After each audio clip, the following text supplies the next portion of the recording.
Hello बच्चों, let's read the question. The question is the potential difference between point A and B is. Question समझते हैं. देखिए question में हमें इस A point and B point के बीच में पोटेंशियल डिफरेंस बताना है. देखिए सबसे पहले क्वेश्चन समझते हैं. इस क्वेश्चन के लिए हमारा की कॉन्सेप्ट क्या हो जाएगा? तो की कॉन्सेप्ट हमारा हो जाएगा व्हीटस्टोन ब्रिज.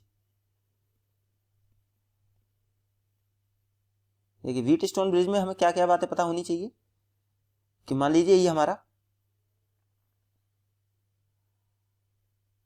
R1 रेजिस्टेंस है एंड ये हमारा R2 रेजिस्टेंस है, ये हमारा R3 रेजिस्टेंस है एंड ये हमारा R4 रेजिस्टेंस है एंड ये कुछ इस तरीके से कनेक्टेड है. इनके बीच में एक रेजिस्टेंस है हमारा, मान लीजिए R5.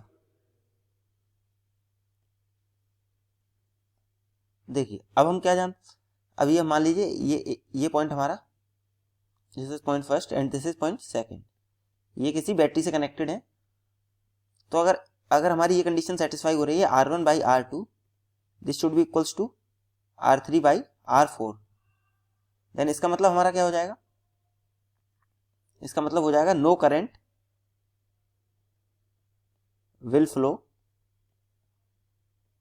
इन R5. तो R5 में हमारा कोई करंट फ्लो नहीं होगा. इसका मतलब क्या होगा कि ये दो पॉइंट्स के बीच में, अगर इस पॉइंट को A मान रहे हैं एंड इस पॉइंट को B मान रहे हैं, तो VAB कितना हो जाएगा हमारा? ये हो जाएगा हमारा 0. तो यही इस क्वेश्चन का की कॉन्सेप्ट है. इसी के बेसिस पे हम क्वेश्चन देखते हैं. देखिए इसमें हमें अगर ये हम R1 मानते हैं, ये R2 मानते हैं, ये R3 एंड ये R4. अब हम चेक करते हैं R1 बाई R2 हमारा कितना है. ये हमारा 8 बाई 4 विच मीन्स 2. सिमिलरली हमारा R3 बाई R4 कितना है? ये हमारा 6 बाई 3 विच इज 2. तो यहां से हमें क्या दिख रहा है? R1 by R2 is equals to R3 by R4. This implies VAB हमारा कितना हो जाएगा?